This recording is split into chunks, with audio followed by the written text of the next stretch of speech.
Hi, welcome to the Crafts channel. My name's Corinne Brad, and today I've got a lovely little project for you as an alternative to the traditional Christmas Eve box. And this is the Christmas Eve suitcase. Now you can pick these card suitcases up quite cheaply from a lot of the craft supply shops. And all I've done is I've covered it in chalk paint, and then I've cut out my personalised message for Daisy's Magical Christmas Eve suitcase using the Silhouette Cameo 4 from textured cardstock. So let me begin.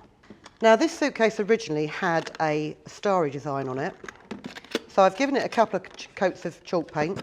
It's nice and thick, it gives a good coverage. If you find it gets blobby, you can always rub it down with a little bit of fine grade sandpaper. Take yourself some dark blue paint and pop a reasonable amount into a shallow bowl or a painting palette. And I'm just going to do the lid for now because I haven't got time to do the whole part. Just put your paint on. Try and avoid getting it on the metal fixings.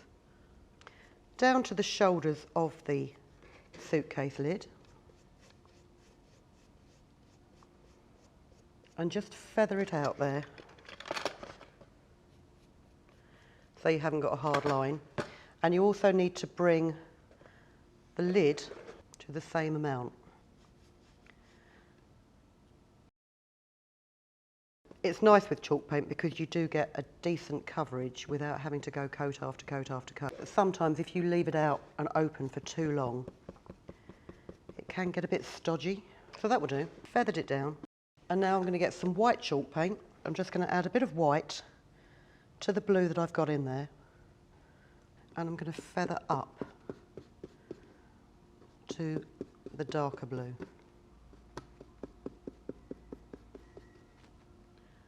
Just a little bit of water to blend that in.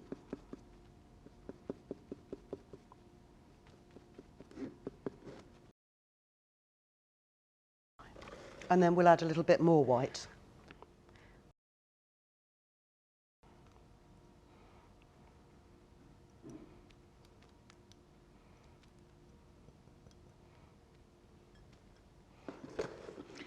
And again, just blend up. And you don't see a lot of discernible difference with each addition of white, but when the paint dries, you can see that you get a graduated tint up there. Again, don't forget your sides.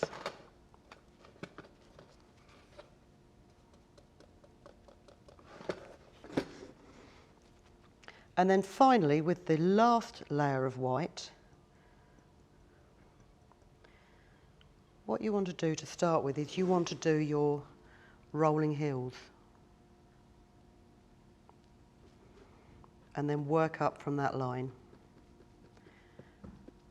Because doing it that way means you don't then have to go back over it in white paint to make your landscape. And as I say, you would do the same on the other side of the box, but to save time, here is one that I have prepared earlier. And as you can see, now that it's dried, you've got quite a nice skyline that's lightening up towards the top of the case. And what I'm going to do is I'm going to personalise it, like I have Daisy's one here, with lettering and motifs cut from textured cardstock. So I've already done my design in Silhouette Studio, and I've got here Archie's fabulous Christmas Eve suitcase. I'm going to send it to the machine, and what I'm just going to do to ensure that it cuts first time, there's various different things on Silhouette Studio that allow you to change the depth of the blade, and what happens is the blade automatically sets itself by just pressing it down to the depth. Now it's got 80-pound heavyweight textured cardstock as a 3. I'm just going to up it to a 4 because I believe the cardstock I'm using is slightly thicker It's one of those things, it's trial and error. You always test cut. Well, you're supposed to always test cut. So we'll just load this into the machine. Now I'm using an auto blade, and I've got my rollers set to the width of the mat to feed it in. Now you can cut on this machine without a cutting mat. If you're cutting vinyl, you can just run it in on its backing paper. You can cut cardstock without a cutting mat, and what it will do is if it knows it hasn't got a cutting mat, it will leave little tabs so that nothing falls out of the cardstock. But I'm not brave enough to try that yet in a demonstration because I've only just started using this machine. So I'm going to stick with the mat and press send. And what it's doing here is adjusting the height or the depth of the blade cutting.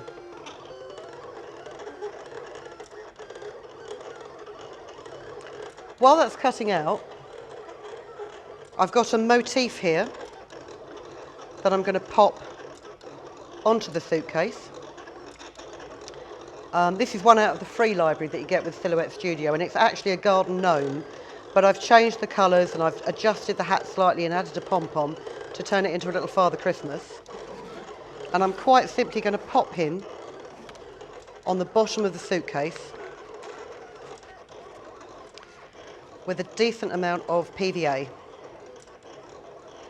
Paint it all over the back because we want this case to last for years and years. So we'll pop a liberal amount on there.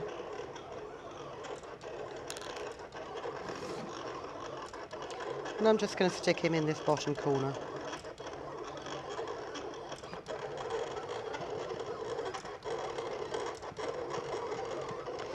It doesn't matter if you use an excess of PVA on him, because what I will do when the project is completed is I'm going to coat this, I'm going to seal it with another layer of PVA, because chalk paint is notorious for being scratched off, and I don't want to spoil that. So he's sticking there. This is just kicked out of here. You can just peel away .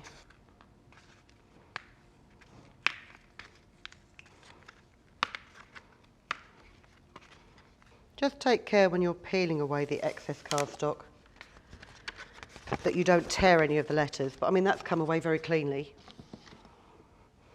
And you will, of course, have to weed out the centres of your letters like you would with any kind of machine cut lettering. One that I've made earlier that I'm going to use. It's a nice green. Let's just pop that on there to stop it getting sticky. And what I've done for transportation is I've just stuck some washi tape on the back of this so I don't lose any of the lettering. It's especially annoying when you lose the dots from your eye or apostrophes, anything like that. And then I've just got a quick tip to show you how to position your lettering with ease. Another reason to be careful with the way that you peel away your background is because it's very handy to use that background as a stencil for positioning your lettering. So the good thing about lettering is you can arrange it on your mat so that you get the most amount of letters out of the smallest amount of card, because you can then decide where you want to put each word. So I'm going to line that up there in about the centre, and I'm just using a white pencil just to put a few key lines, and then I can paste each individual letter with a bit of PVA. Make sure your letter's the right way round. That's the great thing also about textured cardstock. You can always tell whether you've flipped a letter by accident. And because I'm left-handed, I am actually starting to work from right to left. And the main reason for that is so that I don't smudge any lettering as I'm working.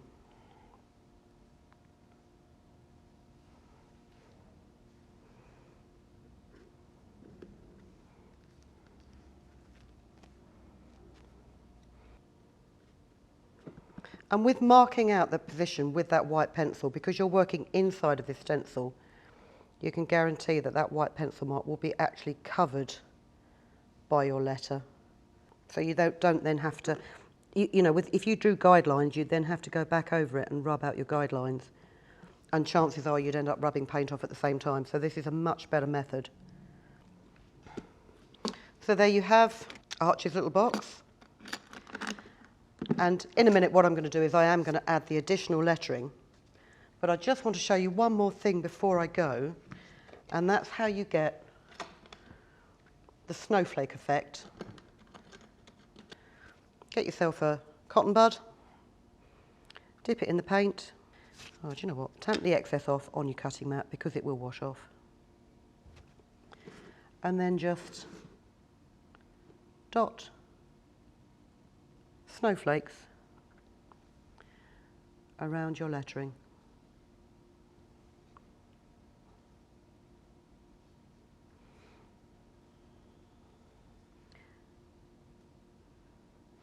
And then once you've completed the painting process, as I say, what I would do is get a wide brush and some more PVA and give the entire suitcase a good cover of glue so that it seals it in. And as I say, lettering cuts beautifully with the Silhouette Cameo 4 on this textured cardstock. Right, thank you very much for watching. We will see you again very, very soon. We've got lots more Christmas ideas coming up, so I hope you can come and join us. In the meantime, keep safe and keep crafting. If you've been inspired to create, please share your makes with us in the comments section below. And if you've enjoyed videos by the Crafts channel, hit the like button. Want to see more of us? Then click subscribe. See you next time.